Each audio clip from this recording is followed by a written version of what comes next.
clase magistral para hablar esta vez a detalle todos los pasos que prosiguen a la evaluación de la semiología del abdomen como tal. ¿Ya? La anterior semana hemos visto vísceras huecas. La evaluación del abdomen no se hace por separado, vísceras huecas primero, luego vísceras macizas. Las maniobras para palpar abdomen se hacen de forma integral siguiendo el orden de inspección, auscultación, percusión, palpación. Y nos hemos enfocado más en casos clínicos la anterior semana porque hay un tema específico que es el que viene, que es patologías de abdomen, ¿no? Puntualmente como síndromes, donde vamos a abordar más que todo las patologías de las vísceras macizas porque son más complejas, ¿no? La pancreatitis, la hepatitis, la cirrosis, las hepatopatías, no solo involucra, o sea, la parte del diagnóstico con signos y síntomas que sepamos semiología, sino que sepan fisiopato, ¿no? Fármaco, que sepan fisiología, bioquímica y otras cosas, ¿no? Por lo que va a ser un tema un poco más pesado, ¿no? Vamos a tratar de hacerlo más sencillo la siguiente semana. Ahora vamos a seguir el método de presentación clásico de semiología del abdomen, ¿no? El abdomen se divide en 9 cuadrantes, ¿no? Sin embargo, algunos por practicidad lo suelen dividir en 4 solamente, por 2 líneas que lo dividen a nivel del ombligo. O pueden aplicar también esta por 9, donde lo dividen en varias líneas, ¿no? Una línea horizontal superior que pasa por el reborde costal de ambos lados, una línea horizontal inferior que pasa por las espinas ilíacas anterosuperiores, las líneas verticales, que en este caso serían al nivel de la línea medio clavicular, ¿no? Algunos lo toman línea medio mamilar, pero es mejor medio clavicular, ¿no? Por la disposición de los pezones saben que depende bastante, ¿no? De la masa muscular, uno, y en las mujeres del tamaño de los senos, por lo que puede hacer variar bastante. Es mejor tomar medio clavicular, que pase por el medio exactamente. Esto lo divide en 9 cuadrantes, y como ustedes ya han podido ver en anatomía y demás, cuando un dolor se hace somático, como hemos visto la anterior semana, es cuando toca el órgano, toca la pared. Es ahí cuando se hace recién somático. Y muchas veces el dolor, dependiendo del cuadrante, suele pertenecer a una estructura que está ahí, en ese lugar, ¿no? Tenemos acá, comenzando con el número 1, el hipocondrio derecho, ¿no? Donde se proyecta ¿qué elementos? Lóbulo derecho del hígado, vesícula biliar, glándula suprarrenal, está mucho más atrás, ¿no? El riñón, sé que no se proyecta acá, pero sin embargo deben imaginárselo. Está más o menos en la intersección de la primera horizontal, en esta primera cruz, acá más o menos, un riñón en forma de frijol, ¿no? Acá también, pero de forma retroperitoneal. La flexura hepática del colon, ¿no? Que un pedacito está ahí, y el polo superior del riñón derecho, por lo mismo que les indiqué. No necesariamente cualquier dolor que corresponde al hígado, ¿no? El hígado no duele por si acaso, lo que duele es la cápsula de Gleason. Cualquier parte del parénquima que esté en contacto con su cápsula y que esté inflamado, lesionado, ¿no? Supongamos a este nivel, no necesariamente se va a proyectar solo en hipocondrio derecho. Puede proyectarse también en epigastrio, ¿no? O dependiendo de la envergadura del paciente, si es muy obeso, ¿no? A veces suele proyectarse solo acá, o si es muy delgado, suele extenderse al flanco, incluso al mesogástrico. Entonces, la percepción del dolor no es algo que se pueda dar en una clase teórica y el dolor siempre va a ser así, ¿no? El dolor suele manifestarse de diversas formas, ¿no? Como ya han visto los que les ha tocado el caso de colecistitis, ¿no? El dolor típico es hipocondrio derecho, ¿no? En el punto de Murphy o maniobra de Murphy, por ahí, ¿no? Pero el dolor puede variar, puede ser, el típico claro es ahí, pero el dolor se va extendiendo a veces en algunos pacientes acá, en otros, como han visto el caso típico, se irradia hacia la espalda, la escápula, hasta el hombro de ese lado, ya que es lo más típico, pero no siempre pueden verlo, ¿no? La cosa es que el paciente nos arroja como pequeñas pistas y nosotros vamos agarrando las pistas y con tantos signos y pistas hacemos un diagnóstico. El epigastrio, como ven, va a proyectar también gran parte del hígado, la aorta abdominal. Muy importante está acá el tema del fondo, ¿no?, del estómago, ¿no? En la patología inflamatoria del estómago, es decir, la gastritis y todas sus variantes, ¿no?, casi la mayor parte tiene que ver con malos hábitos alimenticios.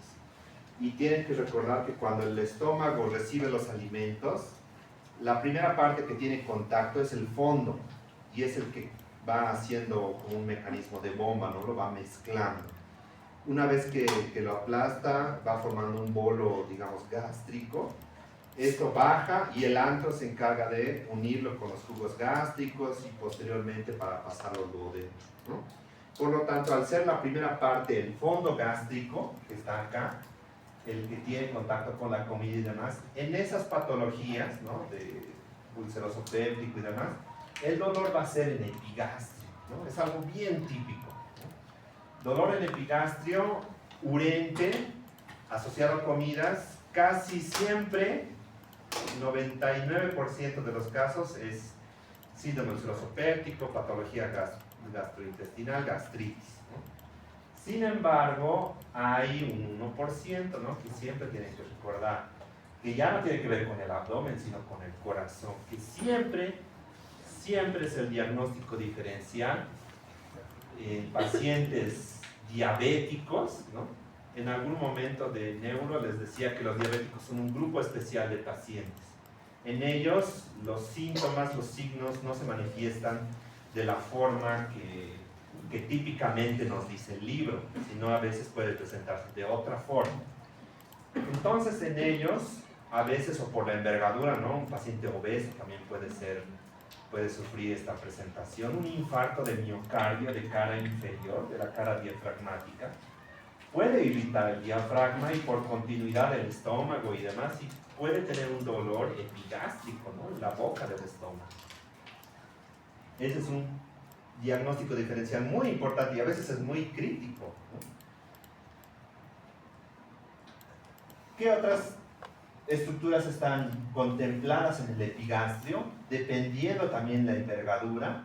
Si uno es más delgado, pues el estómago, el abdomen suele ser más afilado y la cabeza del páncreas suele proyectarse también en epigastrio, ¿no? Muy importante porque ahora vamos a ver puntos de pancreatitis y demás que suelen extenderse desde el epigastrio, ¿no? Algunos otros también en el mesogastrio, ¿no?, el duodeno y otro tipo de situaciones, ¿no? Hipocondrio izquierdo, el más importante, el vaso, ¿no? Yo sé que el estómago también está formando una gran parte del hipocondrio izquierdo, pero esto es un esquema anatómico en dibujito, ¿no? Realmente, si ustedes han visto placas radiográficas de donde se proyecta el estómago o estudios radiológicos de bario, ¿no?, donde se hace ingesta de bario, ¿no?, la esófago gastroscopía, el estómago generalmente el reposo está aplanado, parece una J caída, ¿no?, una J así, no es así redondito, bonito como siempre lo dibujamos, sino es caído, ¿no? Y generalmente el hipocondrio izquierdo no se proyecta, sino está solo acá en el estómago. Y acá, ¿quién se proyectaría? El vaso. El vaso, la cola del páncreas, ¿no? Acá, lo que les decía, el riñón, el polo superior y la glándula suprarrenal, pero esos están muy atrás, ¿ya? Más adelante, adosado al retroperitoneo, a la parte posterior, está el vaso, que es muy importante. Más que todo en pacientes con patología hematológica, ¿no? Normalmente en emergencias no se palpa el vaso de rutina.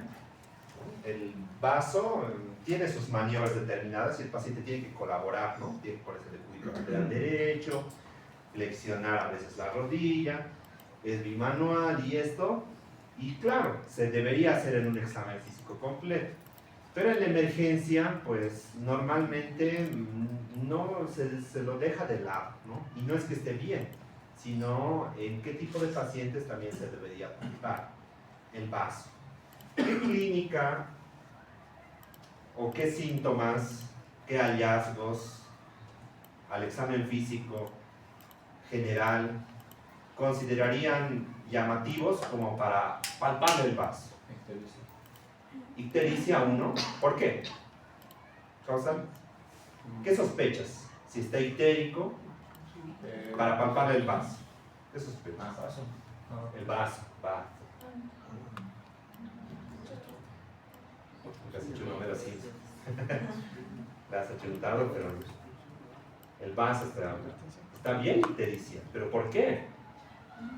Tienen que razonar, ¿no? Antes la semiología se enseñaba de forma mecánica, maniobra de chao, fa, fo, fu, ¿no? Maniobra de tal, pero no tienen mucha utilidad si ustedes no saben relacionar eso con lo que realmente está pasando en el paciente, ¿no? Con la fisiopatología. Otro síntoma por el cual tendríamos que palpar el vaso sí o sí. ¿Qué hace el vaso? ¿Cuál es su función?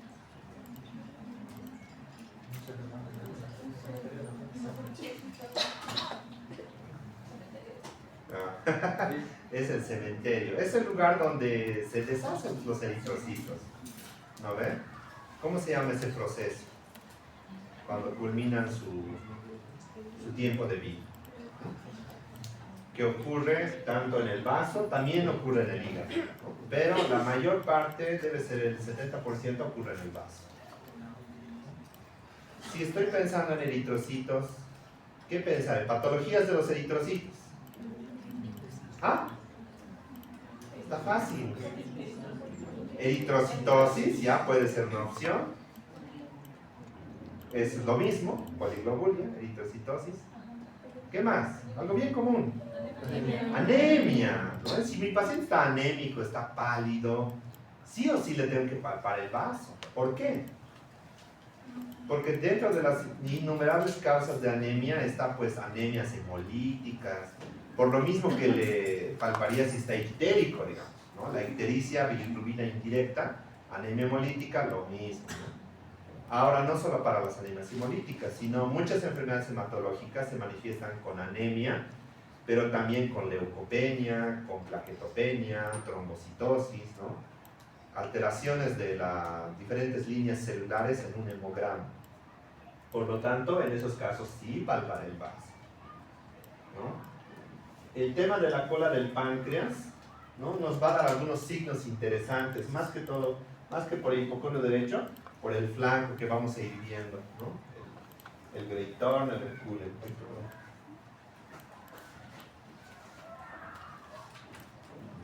Creo que se está acabando mi batería.